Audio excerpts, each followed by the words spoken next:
नमस्कार, मैं हूं रत्ना और आप देख रहे हैं सी न्यूज भारत। वक्त हो गया महाराष्ट्र बुलेटिन का। बात होगी संभाजीनगर की, जहां आकाशीय बिजली गिरने से इमारत को काफी नुकसान पहुंचा है। अगली खबर भी संभाजीनगर से है, जहां पुलिस ने आर्म्स एक्ट के तहत कार्रवाई करते हुए एक आरोपी के घर से तलवार बरामद की है। खबर महाराष्ट्र के मलकापुर से है, जहां नलगंगा डैम परिसर में कल रात हुई मूसलाधार बारिश के बाद डैम के कुछ दरवाजे खोल दिए गए हैं, जिससे नलगंगा नदी उफान पर है। तेज जल प्रवाह के चलते शहर में स्थित 2 कम ऊंचाई वाले पुल जलमग्न हो गए हैं और जलस्तर तेजी से बढ़ रहा है। अनुमान है कि अगले कुछ घंटों में पानी बड़े सूर्यमुखी हनुमान मंदिर की सीढ़ियों तक पहुंच सकता है, जिससे पारपेट क्षेत्र का शहर से संपर्क पूरी तरह टूटने की आशंका है। प्रशासन ने लोगों से अपील की है कि जो भी घर नदी के किनारे या निचले इलाकों में स्थित है, वहां के निवासी सतर्क रहें और जलस्तर बढ़ने की स्थिति में तुरंत सुरक्षित स्थानों पर शरण लें। महाराष्ट्र से सी न्यूज संवाददाता प्रसन्न। मुंबई के आईआईटी पवई में आयोजित 7वें संस्करण के हाफ मैराथन प्रतियोगिता में महालक्ष्मी वर्कशॉप में तैनात रेलवे विभाग के जाबाज अधिकारी और दबंग इंस्पेक्टर के नाम से मशहूर अशोक कुमार शुक्ला ने एक बार फिर गोल्ड मेडल हासिल कर मिसाल पेश की। 58 वर्ष की उम्र में भी बेहतरीन फिटनेस का प्रदर्शन करते हुए उन्होंने 5 किलोमीटर की दौड़ मात्र 22 मिनट 7 सेकंड में पूरी की।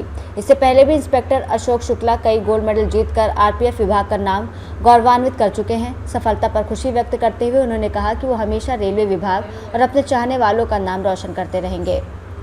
मुंबई से सी न्यूज संवाददाता राज चौधरी की रिपोर्ट। कंधार तहसील के हालदा गांव के सिद्ध तीर्थ धाम आश्रम के महंत वैकुंठवासी नरसिंह महाराज वटमोड़ इनकी 9वीं पुण्यतिथि संपन्न हो गई और इस दौरान वटेमोड़ महाराज के समाधि का दर्शन पाने के लिए भक्त दूर दूर से आश्रम में आए। इस कार्यक्रम का आयोजन सिद्ध तीर्थ धाम आश्रम के उत्तराधिकारी ईशुदानंद जी महाराज और आश्रम के भक्त ने किया था। चैनल में सभी दर्शकों का स्वागत करते हैं। आज हम कंधार तहसील के हरदा गांव में है। हरदा गांव के सिद्ध तीर्थ धाम में वटेमोड़ महाराज की 9वीं पुण्यतिथि आज संपन्न हो रही है। इसी वास्ते हमारे साथ गुरुजी ईशुदानंद जी महाराज हैं, हम उनसे बातचीत करेंगे।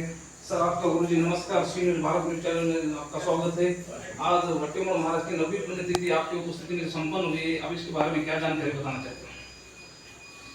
आज पुण्य स्मरण कार्यक्रम में महाराज के निमित्त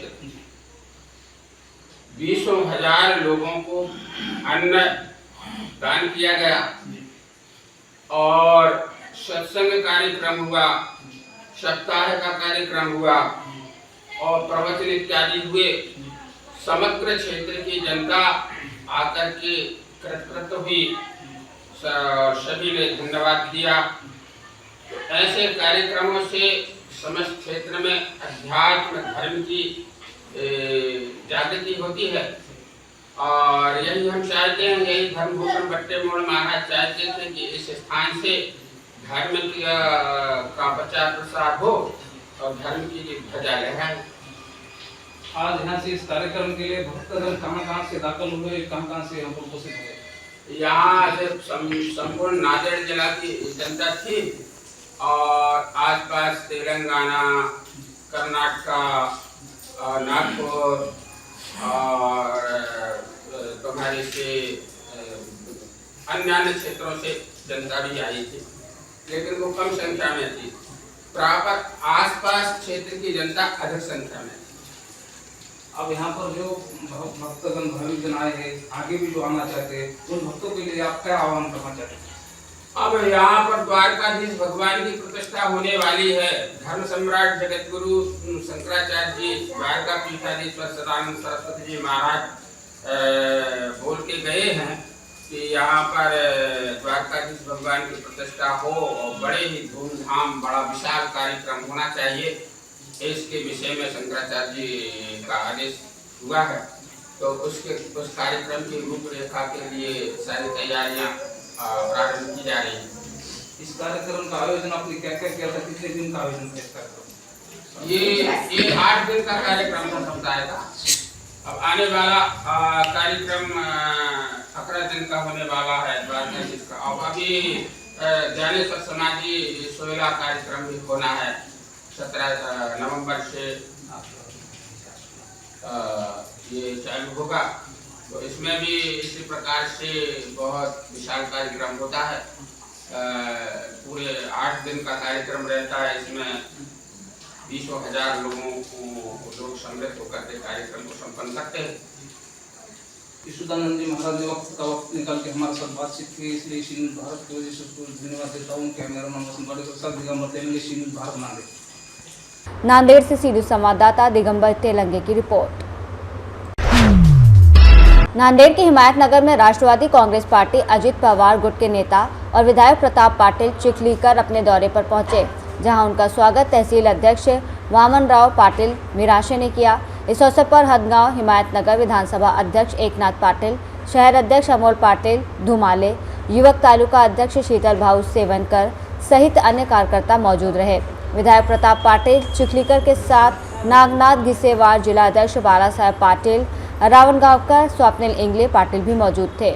इस दौरान विधायक चिखलीकर ने मीडिया से बातचीत में कहा कि आगामी स्थानीय स्वराज संस्थाओं के साथ हिमायतनगर नगर पंचायत चुनाव में यदि भाजपा और शिवसेना के साथ गठबंधन होता है तो राष्ट्रवादी कांग्रेस पार्टी गठबंधन में चुनाव लड़ेगी, अन्यथा पार्टी अपने दम पर चुनाव मैदान में उतरेगी। चिखलीकर साहेब यांच्या मार्गदर्शनाखाली हिमायतनगर नगर पंचायत निवडणूक या ठिकाणी होणार आहे। त्यांनी आत्ताच धावती भेट हिमायतनगर शहराला दिलेली आहे।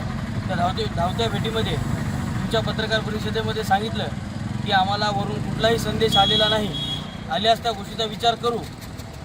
जर वरून संदेश आला नाही किंवा येईल व्यवस्थित चर्चा जर झाली नाही तर राष्ट्रवादी काँग्रेस पार्टी हिमायतनगर 17च्या 17 जागा सोबत लढवण्याची ताकद ठेवूनच या हिमायतनगर तालुक्यामध्ये तालुक्याचे अध्यक्ष वामनराव पाटील वडगावकर व शहराचे शहराध्यक्ष अमोल पाटील धुमाळे यांच्या नेतृत्वाखाली आम्ही ही निवडणूक लढवणार। तुम्ही कोण्या वार्डातून इच्छुक आहात? वार्ड क्रमांक 1 मधून मी इच्छुक आहे। पक्षाने जर जबाबदारी दिली तर 100% जबाबदारीचं सोनं केल्याशिवाय राष्ट्रवादीकडून जरा स्वबळावर निवडणुका लढवल्या करा असं सांगितलं जाते। असं आहे की महायुतीची आमची तयारी आहे। स्थानिक पातळीवर महायुतीचा जर प्रस्ताव आला तर त्याचा विचार जरूर करू आणि अशा पद्धतीचा प्रस्ताव आला नाही तर राष्ट्रवादी काँग्रेस सोबत लढायला तयार आहे। नगरपालिका, जिल्हा परिषद आणि पंचायत समितीच्या 100% जागेवर राष्ट्रवादीची तयारी पूर्ण झालेली आहे। त्यामुळं प्रस्तावाची वाट बघतोय, तसंच आम्ही सोबळाचा नारा देणार। सर, या बाकी सर्व निवडणुकीची आपल्याकडून तयारी चालू आहे, पण आता येणाऱ्या काळामध्ये कशा पद्धतीची आपली रणनीती आहे? सर, काय रणनीती निवडणुकीला उतरायची, जिंकायसाठी उतरायची, रणनीती दुसरी काय असणार?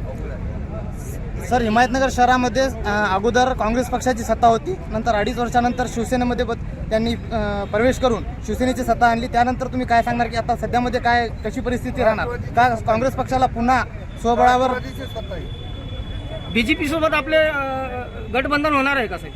मी अगोदरही सांगितलं की तशा पद्धतीचा प्रस्ताव आला तर आमची चर्चा होईल, परंतु आमचा पक्ष शाहू फुले आंबेडकरांच्या विचारधारेवर चालणारा पक्ष। जरी आम्ही वर युतीमध्ये असलो तर आमची विचारधारा आम्ही सोडलेली नाही। त्यामुळे आमच्यासोबत जो कोणी बसायला तयार असते त्यांची चर्चा करू, अन्यथा सोबळावर आमची तयारी आहे। त्याच्यामध्ये असं ठरलं की नेमकं गावचं वातावरण तर त्यांना माहीतच आहे। गेल्या इलेक्शनमध्ये सुद्धा राष्ट्रवादीच्या इथं सीटा लागलेल्या होत्या घड्याळ या निशाणीवर, आणि आता बी आम्ही अशी तयारी केली की जसं वरिष्ठ ठरवतील त्याप्रमाणे तर राहिलंच नियोजन, पण शेवटच्या टप्प्यात कुठलं काही नाही ठरवलं गेलं तर जसे आमचे प्रतापराव पाटील चिखलीकर साहेब आदेश देतील त्याप्रमाणे 17च्या 17 सोबळावरच्या 17 सीटा आणि 18 नगराध्यक्षाची, असं आम्ही 18ला 18 सोबळावर। नांदेड़ से सी न्यूज़ संवाददाता शुद्धोधन हनवते की रिपोर्ट। छत्रपति संभाजीनगर जिल सोएगांव तहसील सावतलत बारा गांव में बीती रात आकाशीय बिजली गिरने से एक इमारत में बड़ा हादसा हो गया। यह घटना तब हुई जब बिल्डिंग में रहने वाले सभी लोग सो रहे थे। बिजली गिरने के कारण इमारत में दरारें आ गई और घर की सारी लाइट फिटिंग जल गई। पीड़ित ऋषिकेश नामदेव ठोसर ने प्रशासन से जल्द मुआवजा देने की मांग की है। पीड़ित ऋषिकेश ने ग्रामीण क्षेत्र में नई बिल्डिंग बना रहे लोगों से एक महत्वपूर्ण अपील की है। उन्होंने कहा कि ग्रामीण भाग में जो लोग नई बिल्डिंग बना रहे हैं उनसे मेरी सिर्फ एक ही मांग है कि वो अपने घर पर बिजली का रेजिस्टेंस लगवाएं। छत्रपति संभाजीनगर से सी न्यूज़ संवाददाता राधेश्याम हिवाले की। छत्रपति संभाजीनगर के फुलंब्री थाना क्षेत्र के अंतर्गत आने वाले नायगांव गांव में पुलिस ने आर्म्स एक्ट के तहत कार्रवाई करते हुए एक आरोपी के घर से तलवार बरामद की। पुलिस के अनुसार आरोपी कासिम हलीम शेख के घर पर तलाशी के दौरान तलवार मिली। इस पर आरोपी के खिलाफ भारतीय शस्त्र अधिनियम की धारा, जिलाधिकारी के आदेश का उल्लंघन करने पर महाराष्ट्र पुलिस अधिनियम की धारा के तहत मामला दर्ज किया गया है।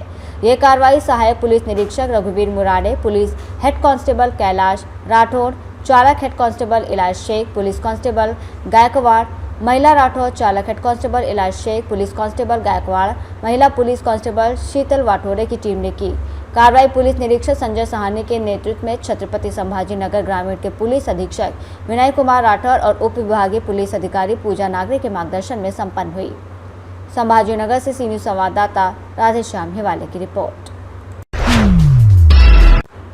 वाशिम जिले के मंगरूल में आयोजित विराट हिंदू धर्म सभा में भाजपा विधायक टाइगर राजा सिंह ठाकुर ने लव जिहाद और हलाल जिहाद के मुद्दों पर जोरदार प्रहार किया। अपने संबोधन के दौरान उन्होंने इस्लामपुर का नाम बदलकर ईश्वरपुर करने के फैसले पर राज्य सरकार को बधाई दी और औरंगजेब की कब्र हटाकर उसकी जगह शौचालय बनाने की बात कही। उनके इस वक्तव्य पर सभा स्थल पर मौजूद लोगों ने जोरदार तालियों से समर्थन जताया। वाशिम से सी न्यूज संवाददाता नागेश अवचार की रिपोर्ट। इस बुलेटिन में फिलहाल इतना ही। देश और दुनिया की तमाम बड़ी खबरों के लिए देखते रहिए सी न्यूज भारत।